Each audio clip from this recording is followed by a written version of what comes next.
भैया जय जिनेन्द्र। जय जिनेन्द्र भाभी जी, जय जिनेन्द्र। जय जिनेन्द्र भैया। जय जिनेन्द्र।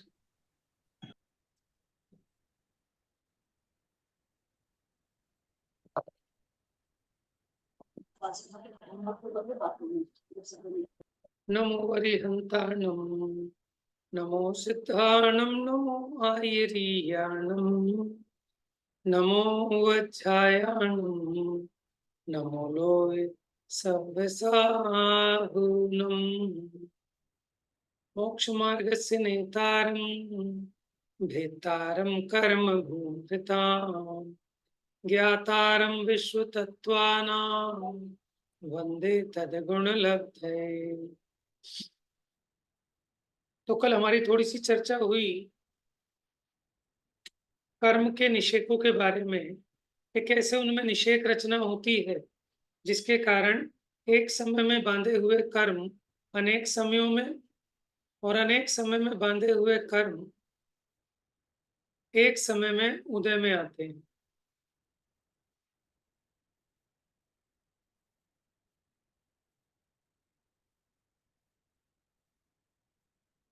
ये अपना सूत्र चल रहा था आयु कर्म की उत्कृष्ट स्थिति। तो यहाँ बताया था आयु कर्म की उत्कृष्ट स्थिति 33 सागर है।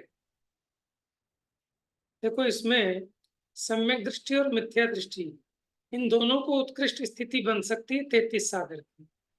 सम्यक दृष्टि को स्वर्ग की अपेक्षा और मिथ्या दृष्टि को नरक की अपेक्षा 33 सागर की स्थिति बन सकती है।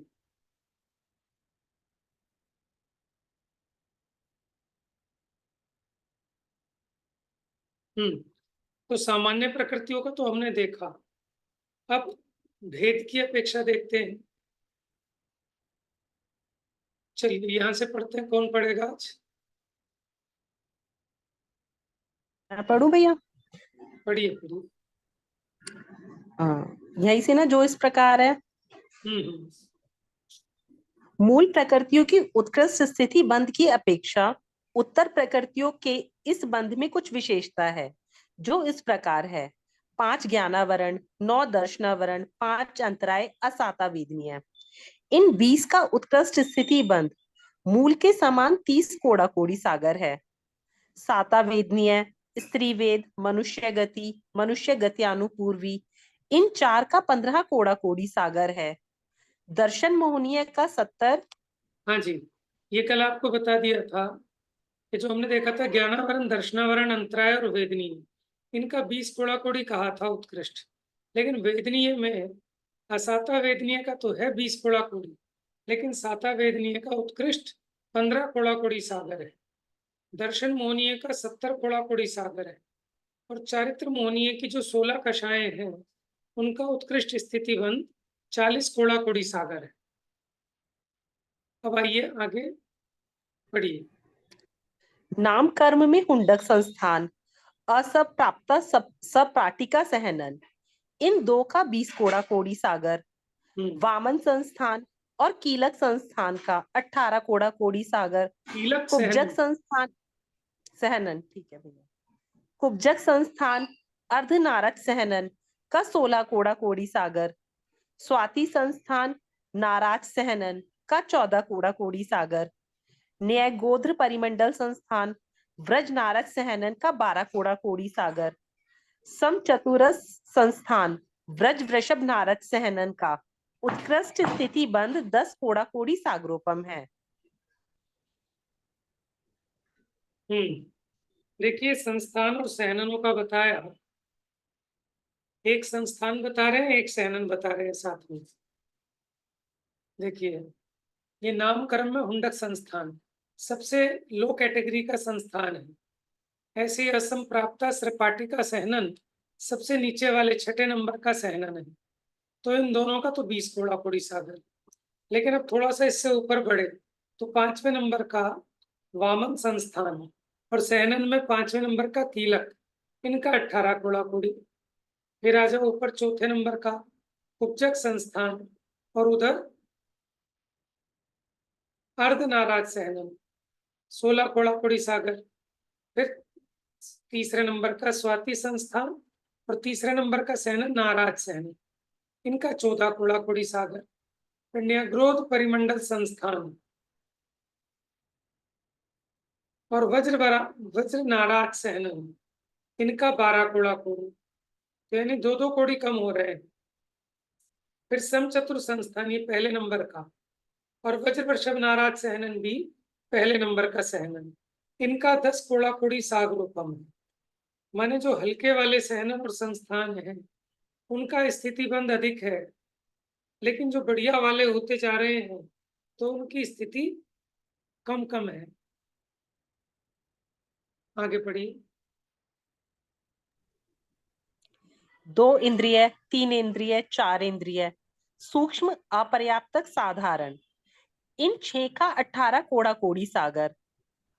अरति, शोक, नपुंसक वेद, त्रियंच गत्यानुपूर्वी, नरक गत्यानुपूर्वी, भय, जुगुप्सा, तेजस, कारमाण, औदारिक काय, औदारिक अंगोपांग, वैक्रियक काय, वैक्रियक अंगोपांग, आतप, उद्योत, नीच गोत्र, त्रस, बादर, पर्याप्तक, प्रत्येक, वर्ण, गंध, रस, स्पर्श, अगुरु, लघु, उपघात, परघात, उच्छ्वास, एकेंद्रिय, पंचेंद्रिय, निर्माण, स्थावर, अप्रशस्त, विहायो गति, अस्थिर, अशुभ, दुर्भग, दूस्वर, अनादि, अयश, कीर्ति, इन 41 प्रकृतियों का उत्कृष्ट स्थिति बंद 20 कोड़ा कोड़ी सागर है।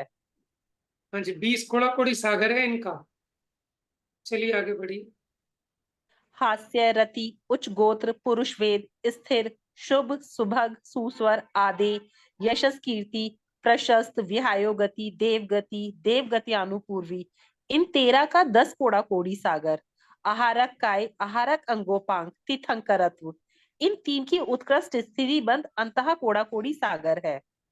देखो, तीर्थंकर प्रकृति का उत्कृष्ट स्थिति बंद अंतः कोड़ा कोड़ी सागर है।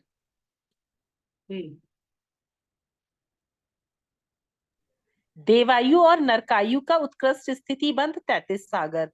त्रियंचायु और मनुष्यायु का उत्कृष्ट स्थिति बंद 3 पल्ले है। देखो, त्रियंच और मनुष्यों में 3 पल्ले की आयु हो सकती है अधिकतम, वो भी भोग भूमि की अपेक्षा, कर्म भूमि की अपेक्षा नहीं। ठीक है, कर्म भूमि में अधिकतम आयु होती है 1 कोटि पूर्व की। ठीक है, जो 3 पल्ले कही वो भोग भूमि की अपेक्षा है। आगे पढ़िए। सभी प्रकृतियों का उत्कृष्ट स्थिति बंध संगी पंचेंद्रिय पर्याप्तक जीव के ही होता है। इनमें से देव, मनुष्य, त्रियंच, आयुष्क, इन 3 को छोड़कर शेष संपूर्ण कर्म प्रकृतियों का उत्कृष्ट स्थिति बंध उत्कृष्ट संक्लेश परिणामों से होता है। अब इसको ध्यान से सुनिए और इसको याद रखिएगा। कौन कौन सी छोड़ी? 3 आयु। देखो, 4 आयु होती है, 4 आयु में से 3 आयु शुभ मानी है, सिर्फ एक नरक आयु को अशुभ माना है। ठीक है, क्या कहा? 4 आयु में से सिर्फ एक नरक आयु को अशुभ माना और 3 आयु को शुभ माना। कोई बता सकता है ऐसा क्यों? त्रियंच आयु को भी शुभ माना क्यों, बताओ? क्योंकि भैया जो जिस पर्याय में चला जाता है वो उसे छोड़ना नहीं चाहता। फिर नरक आयु को अशुभ क्यों माना? भैया नरकायु को तो सभी छोड़ना चाहते हैं। हाँ, यही कारण है, क्योंकि नारकी उस आयु को छोड़ना चाहता है, वो रहना नहीं चाहता, इसलिए नरक आयु को अशुभ कहा। लेकिन चाहे वो तिर्यंच आयु कितनी बुरी पर्याय हो, वहां पे भी वो अपना मरण नहीं चाहता। ठीक है, इसलिए नरक आयु को अशुभ कहा, क्योंकि नारकी जीव उस वहां रहना नहीं चाहते, छोड़ना चाहते हैं उसको। और बाकी तीनों आयु वाले जो आयु प्राप्त होती है उसी में तन्मय हो जाते, छोड़ना नहीं चाहते। अब देखो, इसमें नियम देखना, बल्कि ये नोट करके रखना। देखो, इसको हम ऐसे भी कह सकते हैं, 3 शुभ आयु को छोड़कर बाकी संपूर्ण कर्म प्रकृतियों का उत्कृष्ट स्थिति बंध उत्कृष्ट संक्लेश परिणामों से होता है। आप समझते हैं संक्लेश परिणाम क्या होते हैं? ठीक है, और विशुद्ध परिणाम? देखो, यहाँ शुभ परिणामों को हमने कह दिया विशुद्ध परिणाम और अशुभ परिणामों को संक्लेश परिणाम। ये संक्लेश और विशुद्ध ये कर्णन योग की शैली है। सामान्य से तो हम शुभ अशुभ कह देते हैं, लेकिन संक्लेश और विशुद्ध में क्या होता है, जैसे आपने नंबर लाइन पढ़ी होगी ना, माइनस फिर प्लस, जैसे बिलो, जीरो के नीचे बिलो और जीरो के ऊपर प्लस में अब, तो क्या है, देखो जैसे समतल भूमि है, इससे नीचे उतरेंगे तो नेगेटिव जाएंगे माइनस में, ऊपर जाएंगे तो पॉजिटिव में। अब क्या, जैसे मैं एक नंबर की सीढ़ी से तीसरे नंबर की सीढ़ी पे गए, ठीक है, तो यहाँ प्लस हुआ ना, प्लस हो गया, और 3 नंबर से एक नंबर पे आए तो माइनस हो गया। ठीक है, तो अब आप ये समझो, जैसे बीच में जीरो है, जो आपका ये लेवल है समतल, इसके ऊपर जो ऊंचाई वाले हैं, उसको मान लो आप विशुद्ध स्थान, और जीरो से नीचे वाले जो माइनस में है, वो सारे के सारे संक्लेश परिणामों के स्थान। बात समझ रहे हैं?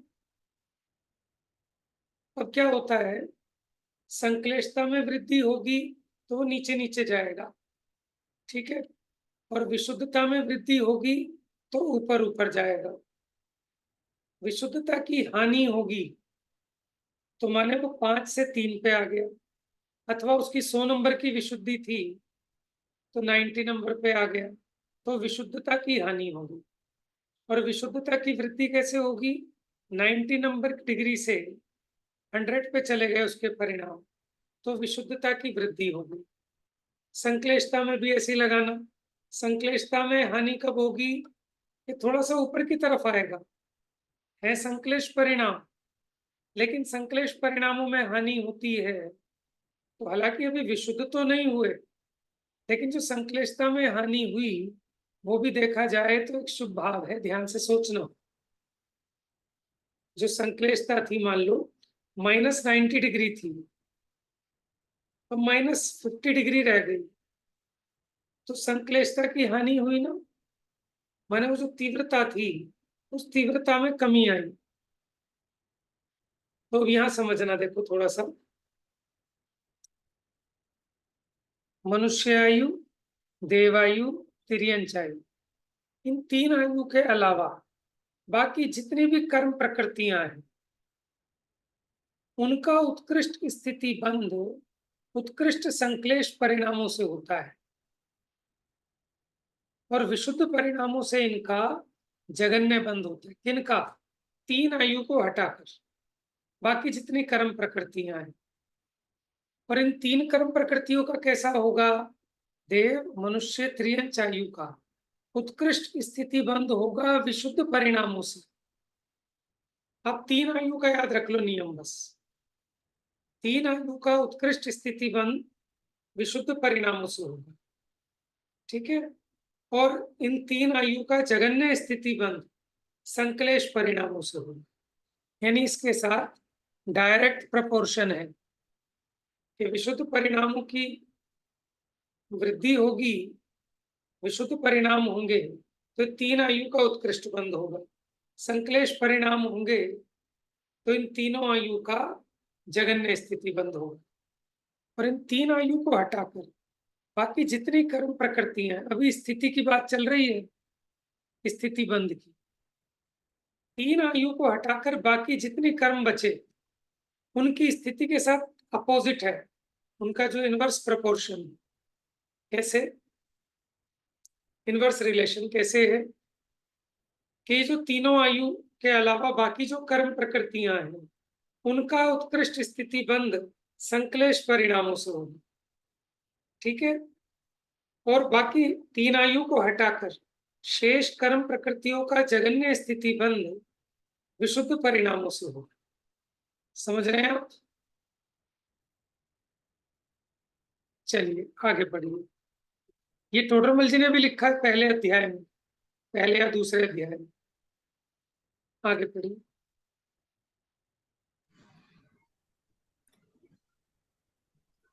आहारक काय, आहारक अंगोपांग, तीर्थंकरत्व, देवायुष्क, इन 4 का उत्कृष्ट स्थिति बंध सम्यक दृष्टि के होता है।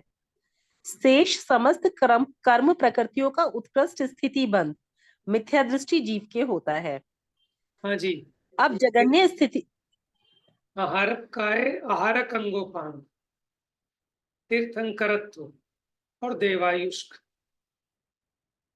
ठीक है, इनका उत्कृष्ट स्थिति बंध सम्यक दृष्टि के होता है।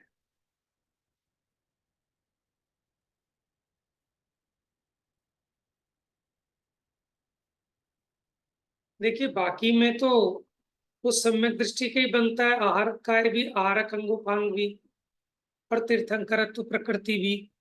लेकिन देवायु तो दोनों को बन सकती है, सम्यक दृष्टि को भी और मिथ्या दृष्टि को भी। तो देवायु में सम्यक उत्कृष्ट स्थिति बंध मिथ्या दृष्टि नहीं बांध सकती, सम्यक दृष्टि को ही बंधेगी। उत्कृष्ट आयु 33 सागर है ना, मिथ्या दृष्टि 22 सागर से ऊपर की आयु बांध ही नहीं सकता देवायु। अब देखिए, अब बात करेंगे जगन्य स्थिति बंध की। पढ़ी। अब जगन्य स्थिति बंध का निरूपण करते हैं। वहां 5 कर्मों की जगन्य स्थिति समान होने के कारण उसे आगे कहेंगे।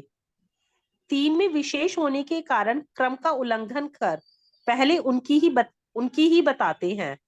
उनमें से यहाँ देखिए वेदनीय कर्म की जघन्य स्थिति बताते हैं। 8 कर्म है ना, 5 कर्मों की जगन्य स्थिति समान है, इसलिए उसको बाद में बताएंगे एक साथ। बाकी जो 3 बची है उन 3 को बताते हैं सबसे पहले। अपरा द्वादश मुहूर्ता वेदनीयस्य। देखो परा का मतलब बताया था उत्कृष्ट, तो अपरा माने क्या हो गया, जगन्य, ठीक है। अपरा भाभी थी ना अपनी शास्त्री पार्क में, तो तब हम जब वहां पढ़ाया था तब हमने ही बताया था कि अपरा का मतलब क्या होता है, जगन्य, जो उत्कृष्ट नहीं है। आ लगा के ना उसका अपोजिट हो जाता है बेसिकली। तो परा माने होता है उत्कृष्ट, तो अपरा माने उसका अपोजिट। द्वादश मुहूर्ता वेदनीय, द्वादश मुहूर्त यानी 12 मुहूर्त जगन्य है वेदनीय की। पढ़ी। 24 मिनट की एक घड़ी और 24 घड़ी के 12 मुहूर्त हैं। वेदनीय की जगन्य स्थिति 12 मुहूर्त है।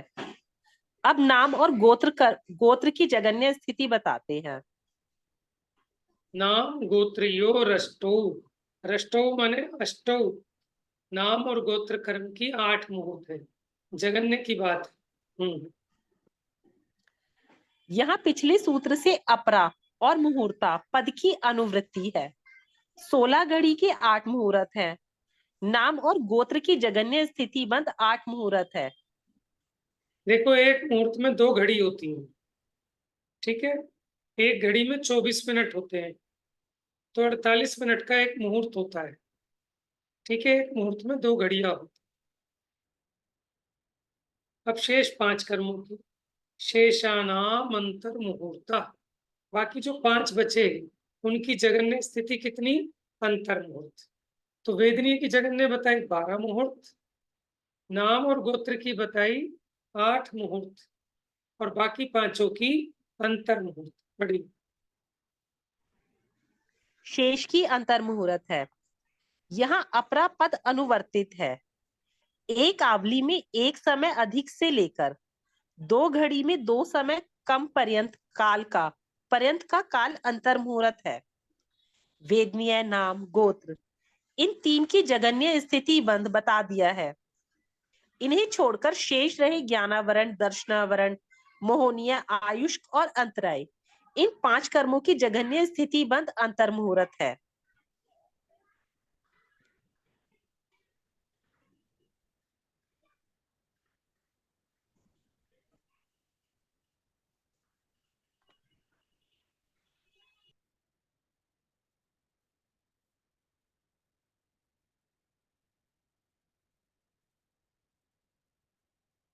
हम्म,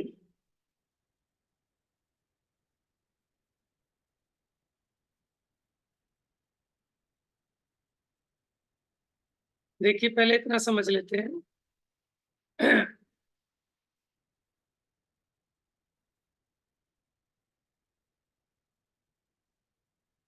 तो बाकी ज्ञानावरण, दर्शनावरण, मोहनी, आयु और अंतरा ये रह गए थे। इन पांचों की जगन्य स्थिति बंद अंतर मुहूर्त हो गया। ज्ञानावरण, दर्शनावरण, अंतराय, इन तीन कर्मों का जगन्य स्थिति बंद कहाँ कौन से गुण स्थान में होता है? 10वें सूक्ष्म सांप्राय गुण स्थान में। ठीक है, उससे नीचे नहीं।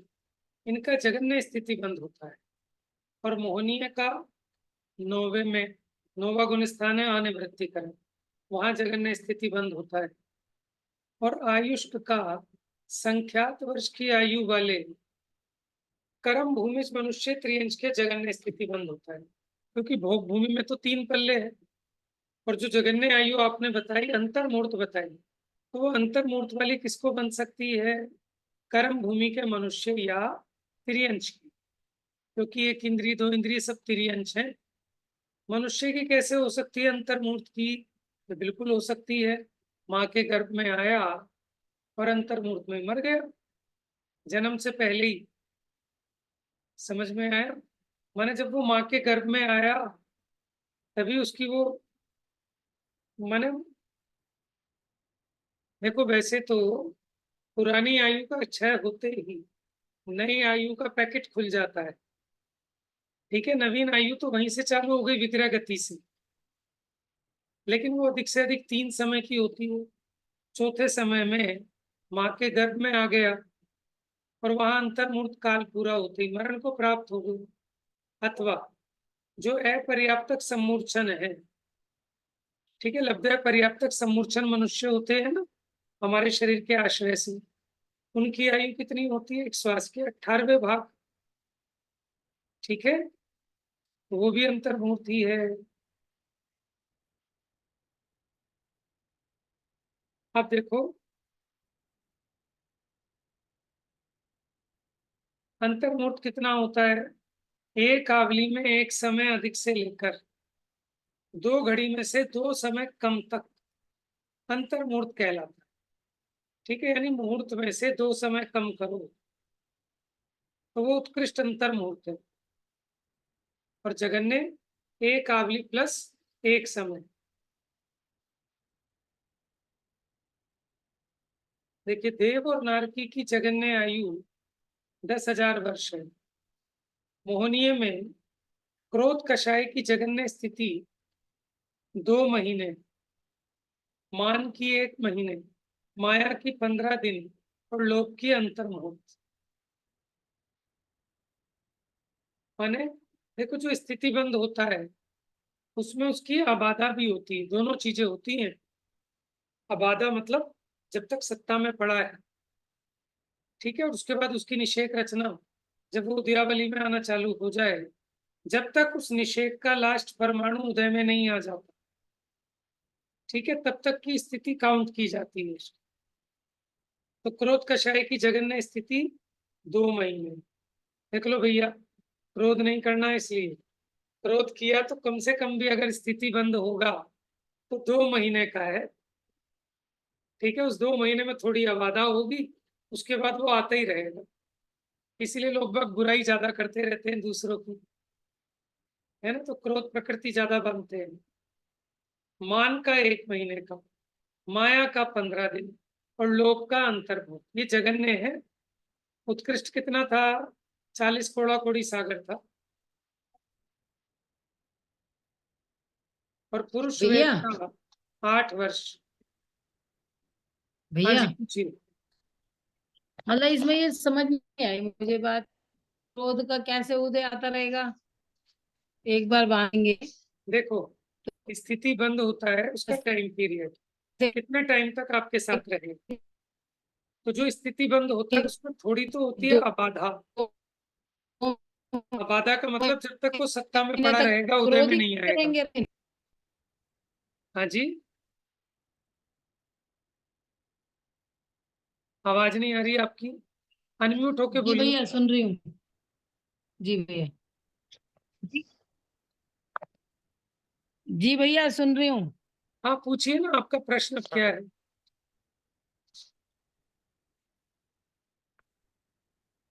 अच्छा मेरा प्रश्न नहीं सुनाई पड़ा था आपको? नहीं नहीं नहीं। हेलो हाँ जी, आ आवाज आ रही है रही आवाज। है? भैया मैं ये पूछ रही थी, मुझे ये बात समझ में नहीं आई कि मतलब जैसे क्रोध का जगन्य स्थिति बंद 2 माह बताया उन्होंने, तो मतलब 2 महीने तक जीव को क्रोध ही आता रहेगा, रात दिन 24 घंटे? ये चीज देखो समझ अब, नहीं आई। अभी आप स्वाध्याय कर रहे हो, इस समय आपको क्रोध प्रकृति का उदय है कि नहीं है, ये बताओ। पता नहीं भैया। हाँ, देखो ऐसा है, वो बाहर में अभी मान लो सुनते सुनते आपका नेट डिस्टर्ब हो रहा है, या सामने वाला आपकी बात को समझ नहीं पाया, उतने में क्रोध का उदय आ जाता है। लेकिन हमें और आपको वो क्रोध नजर आता है जब तीव्र उदय होता है, एकदम भयंकर, तब हमें समझ में आता है कि मुझे क्रोध आया था। ठीक है, अभी जैसे आपको कोई चीज समझ में नहीं आई, तो भी हमें तुरंत क्रोध आ जाता है। वो हमारी पकड़ में नहीं आता, क्योंकि उसका उदय हल्का होता है। और जब उसका तीव्र उदय होता है ना, तो अपने ज्ञान में आता है कि हाँ, मेरे को क्रोध आया है। अभी आपका थोड़ा सा नेटवर्क इशू हो जाए, तो आपको तुरंत क्रोध आने लगता है। लेकिन बहुत देर बाद आपको समझ में आता है, जब आपके क्रोध की तीव्रता हो जाती है। जैसे आपने कोई बात बोली, हमें सुनाई नहीं दी, तो उतने में भी क्रोध आ जाता है जी। लेकिन वो इतना हल्का है कि हमारे ज्ञान की पकड़ में नहीं आता कि क्रोध आ गया है। ठीक है ना? तो कल भी बताया था, हमारे पकड़ में तो वो आता है जब उसमें तीव्रता होती है। तो भैया जो चीज हमारे पकड़ में ही नहीं आई, तो फिर उसमें तो हमें आगामी बंद होगा ही नहीं फिर, क्योंकि हमने नहीं, तो ऐसा उसमें कुछ। नहीं है। देखो, आपके परिणामों में आकुलता तो हुई है, परिणामों में आकुलता हुई है ना जीव के, वो तो हमारी ऑब्जर्वेशन नहीं है। माने जो थोड़ा सा अभ्यासी हो, विशेष ऑब्जर्वेशन जिसकी बारीक हो, तो वो थोड़ा सा हमसे भी अधिक बारीक पकड़ पाएगा। लेकिन और बहुत ज्यादा अगर बारीक जाएंगे, तो वो अपने ज्ञान का विषय नहीं होगा, केवल ज्ञान गम्य होगा। आप ये बताओ, निगोदिया तो जीव फिर जो अपने परिणाम सुधारता है, तो उसके उपयोग का विषय तो नहीं बनते, लेकिन फिर भी उसके कारण उसका निगोद से निकलना होता है ना। तो परिणाम दो तरह के, एक बुद्धि गोचर, एक अबुद्धि गोचर। बंध तो दोनों में ही बंधता है, लेकिन बुद्धि गोचर में तीव्र बंध होगा, अबुद्धि गोचर में मंद बंध होगा। तो ऐसे तो मुक्ति नहीं हो पाएंगे कभी भी भैया, जो क्योंकि जो अबुद्धि गोचर हैं उनका तो हम निराकरण कभी कर ही नहीं पाएंगे फिर। आपको करना नहीं है ना, बुद्धि गोचर का तो स्वयं होता है। आपको जो उपदेश है, वो बुद्धि गोचर को मिटाने के लिए है। अबुद्धि गोचर तो स्वयं मिटते हैं। टोडरमल जी ने लिखा, ये जो जीव को उपदेश देते हैं ना, तत्व निर्णय में उपयोग लगाने का उपदेश देते हैं, क्योंकि वही बुद्धि गोचर है। आगे उससे जो सम्यक दर्शन आदि का पुरुषार्थ है, वो स्वयं होता है। क्योंकि सम्यक तो सूक्ष्म परिणाम है, वो आप कैसे उसका पुरुषार्थ करोगे। आपको तो हम स्थूल उपदेश देते हैं कि आप अपने उपयोग को तत्व निर्णय में लगाने का उद्यम रखो, बस। उससे आगे का पुरुषार्थ स्वयं होता है। तो मतलब भैया जैसे हमें क्रोध आया, और क्रोध आया तो उस समय हमने ये सोचा कि भाई अपनी आत्मा में के लिए सोचा कि मैं तो आत्मा हूँ, आत्मा तो क्रोध करता नहीं है, या इस तरह के हमने बातें सोची, तो इसे ही तत्व निर्णय बोलेंगे क्या? हाँ, बिल्कुल। अच्छा। तो जीव को इतना ही उपदेश है, बाकी तो वो कर्म के उदय को हटाना लाना, वो जीव के हाथ की बात नहीं। तो मतलब जैसे कुछ थोड़ा सा एक एग्जांपल से बता सकते हो, जैसे मान लो मुझे किसी ने कुछ कहा या नहीं भी कहा, मुझे कई बार मैंने महसूस किया है कि कोई भी मेरे को कुछ नहीं कह रहा और मैं अकेले में शांत बैठी हूँ, फिर भी कई बार ऐसा मन में एकदम से गुस्सा सा आने लग जाता है, किसी के प्रति सोच के कुछ भी बात याद आने लग जाती है, और ऐसे उसने मुझे ऐसे कह दिया और मेरे ध्यान में नहीं आया, अब की बार आए बच्चों बताऊंगी मैं उसे अच्छी तरह से, अब के मैं ध्यान रखूंगी। तो क्या इसी क्रोध का उदय माना जाएगा क्या, इसे भी? राइट। देखो, आपके परिणाम से ही पता चलेगा आपको, क्योंकि कर्म का उदय तो आपको दिखता नहीं है। ये जो आपको परिणाम हो रहे हैं, ये तीव्र कर क्रोध प्रकृति का उदय आ रहा है। किसका तीव्र? क्रोध प्रकृति का। तीव्र क्रोध क्रोध, प्रकृति का उदय है, जो ये अकेले में बैठे बैठे आता है। हाँ और क्या, तभी तो आपको परिणामों में क्रोध उत्पन्न हो रहा है, परिणामों में मतलब ये क्रोध। तीव्र है।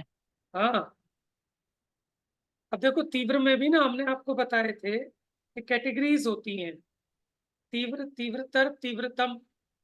जब तीव्रतम होगा तो ये जीव क्या करने लगता है, अभी उसको फोन मिलाएगा, जरा उसे गालियां सुनाऊं, तो ये तीव्रतर हो गया।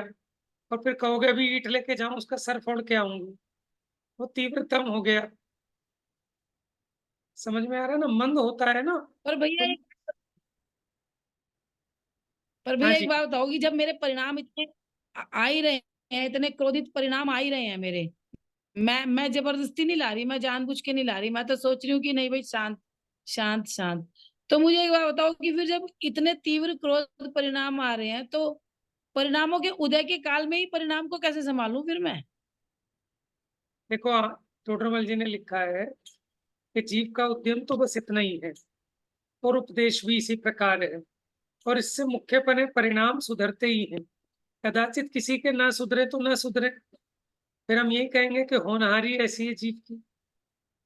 समझ रहे हैं ना, लेकिन आप पुरुषार्थ तो आपको यही करना पड़ेगा, और इसी पुरुषार्थ से भले ही अभी नहीं हो पा रहे क्योंकि अभी तीव्रता अधिक है।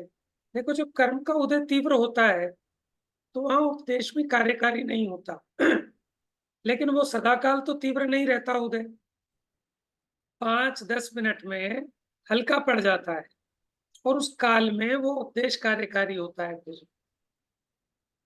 टोडरमल जी ने एक उदाहरण दिया, जैसे कोई व्यक्ति नदी में डूबा है, अब वो हाथ पैर चला रहा है, लेकिन उसके ऊपर नाव आ गई, ठीक है, नौका आ गई।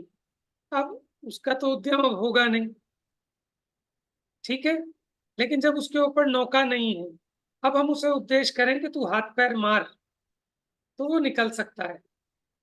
उसी प्रकार जब तक मंद बहाव है तब आप इसको उपदेश दें और ये पुरुषार्थ करे तो ये निकल सकता है, लेकिन जब तेज बहाव आ जाए तो फिर उसके लिए उपदेश भी नहीं है। इसीलिए असैनी पंचेंद्रिय तक के जीवों का तीव्र उदय है, इसलिए उनको ऐसी सामर्थ्य ही नहीं है कि उनको उपदेश समझ में आए, इसलिए उनके लिए उपदेश भी नहीं है। सैनी पंचेंद्रिय में भी जिसकी कषाय मंद हुई वो उपदेश सुनने को तैयार होता है, नहीं तो उल्टा उपदेश सुना देगा आपको। आप सुना के देखो, किसी को समझा के देखो, उसकी विशुद्धि होगी, कषाय की मंदता होगी तो सुनेगा, नहीं तो आपको ही समझा देगा। ठीक है भैया, ये बात तो समझ में आ गई। पर अभी एक बात अभी भी समझ में नहीं आई कि जब मैं बिल्कुल अकेली ही बैठी हूँ, कोई है ही नहीं सामने, ना तो मेरे से लड़ने वाला और ना मुझे उपदेश देने वाला, उस समय मैं कैसे संभालूं अपने आप को? मतलब मुझे ही तो क्रोध आ रहा है और हाँ, मुझे ही संभलना है, वो काम कैसे होगा? देखो जिस समय आपके सामने कोई है उस समय भी तो आपने अपने आप को ही संभालना है, दूसरे को थोड़ी ना संभालना है। मान लो जब आपके सामने कोई है, किसी ने आपको बुरा कहा, तो उस समय भी तो आप अपने परिणामों को ही संभालते हो। तो जब कोई नहीं है सही बात। तब भी आप उसी प्रकार अपने परिणामों को ही संभालोगे, क्योंकि आप तो सम्यक वाह, विचार करोगे। बहुत बढ़िया, बहुत बढ़िया। अब समझ में आ गई बात भैया, अब समझ में आ गई आगे ना, कि जब देखो पता है, सामने है, जब भी हम संभालते हैं, सही बात है। देखो कब समझ में आती है, आप ये भी समझना। अब जो 10 मिनट से हम लोग कोशिश कर रहे थे, आपके ज्ञानावरणी का तीव्र उदय था और लाभांतराय का भी उदय था, इसलिए वो बात पकड़ में नहीं आ रही थी। अब आपने पुरुषार्थ किया, उधर वो कर्म का तीव्रता हमेशा तो नहीं रहती, जब ये बार बार अभ्यास करता है तो उधर उदय मंद होता है और वो बात क्लिक हो जाती है, समझ में आ जाती है। तो कर्म कोई जबरदस्ती कुछ नहीं करते, लेकिन ऐसे निमित्त नैमित्तिक संबंध है। जी भैया, ठीक है चलिए, भैया। अब ये स्थिति बंध पूरा हो गया। अब बात करेंगे अनुभाग बंध की। अनुभाग किसे कहते हैं? उसका फलदान, उसकी फल देने की सामर्थ्य, उसको कहते हैं अनुभाग। देखो, जब कोई कर्म बंधता है तो उसकी प्रकृति भी निश्चित हो जाती है, स्थिति भी निश्चित हो जाती है कि कितनी स्थिति का कर्म बंधा और वो कितना फल देगा, कितनी पावर से देगा, उसको कहते हैं अनुभाग। और एक रह गया आपका प्रदेश। प्रदेश का मतलब होता है कितने नंबर ऑफ परमाणु बंधेंगे। तो देखो, प्रकृति और प्रदेश ये तो बलवान नहीं है, ठीक है। स्थिति और अनुभाग बलवान है, और उसमें भी अधिक बलवान तो अनुभाग। जैसे कर्म बहुत भी हो लेकिन अनुभाग हल्का हो तो कोई दिक्कत नहीं है, ठीक है। लेकिन कर्म थोड़ा भी हो लेकिन अनुभाग बहुत ज्यादा हो तो बड़ी परेशानी है। जैसे एक बोतल भर के मदिरा है लेकिन उसमें जो फलदान है वो बहुत हल्का है, नशा बहुत हल्का है। और एक थोड़ी सी मदिरा है लेकिन उसमें नशा इतना गाढ़ा है कि बिल्कुल बेहोश हो जाए जी। तो असली बलवान तो अनुभाग है, समझे ना। चलिए, विपाको अनुभव, यानी विपाक ही अनुभव है। विपाक का मतलब होता है कि विशेष रूप में उसका पकना। पकना माने जैसे फल पक जाता है और पकने पर अपने आप ही डाली से टूट जाता है। उसी प्रकार जब वो जो निषेक रचना हुई थी, अभी उस निषेक का अंतिम परमाणु भी, इसका अंत आ गया, अभी अपना फल देकर चला जाए, ठीक है। तो इसको कहते हैं विपाक, यानी उसका उदय में आकर झड़ जाना, इसका नाम है विपाक। पढ़िए।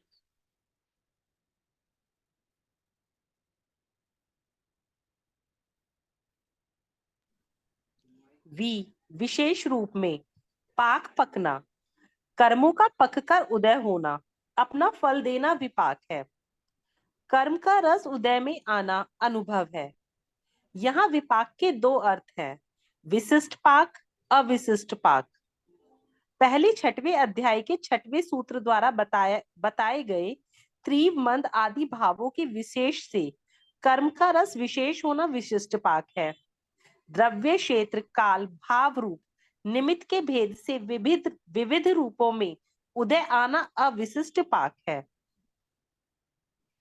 सुनिए, विशिष्ट पाक क्या है? अविशिष्ट माने तो सामान्य। देखो, जैसा द्रव्य, क्षेत्र, काल, भाव होता है उसके हिसाब से उदय में आता है, वो तो अविशिष्ट पाक है, सामान्य।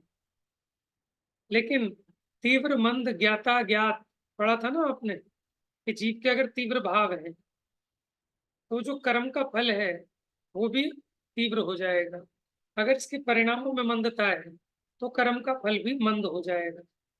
एक ज्ञात, आप जानते हुए भी वो पाप कर रहे हो, मैंने कषाय की बड़ी तीव्रता है तो उसके कारण उसके रस में विशेषता आ जाएगी, कर्म के बंध में, उसके फल में भी। और एक आपको पता नहीं था, पता होते तो आप कभी नहीं करते, ठीक है। तो यानी आपके परिणामों की विशुद्धि है तो इसलिए उसमें उसका रस हल्का आएगा। और कई बार आपको कोई चीज पता होती है तो उससे आपका कर्म का रस हल्का आता है। जैसे ज्ञानी को ये पता है कि भोगों में सुख नहीं है लेकिन फिर भी उसको राग आ रहा है, वो जानता है कि इसमें सुख नहीं है फिर भी राग आ रहा है, तो उसको मंद रस मिलता है उसका। और अज्ञानी को, वो तो यही समझ के बैठा है कि भोगों में ही सुख है तो उसके तीव्र आश्रय बंद होता है। तो ये विचित्र प्रकार की जो विशिष्टताएं आती हैं कर्म के रस में, उसको कहा विशिष्ट पाक। और द्रव्य, क्षेत्र, काल, भाव, रूप, निमित्त के भेद से विविध रूपों में जो उदय में आता है वो अविशिष्ट पाक है। आगे पढ़िए।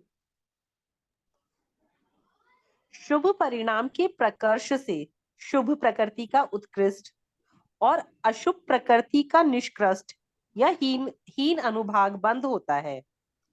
अशुभ परिणाम के प्रकर्ष से अशुभ प्रकृति का उत्कृष्ट और शुभ प्रकृति का निकृष्ट अनुभाग बंद होता है। देखिए, अब ये चर्चा है अनुभाग बंद की।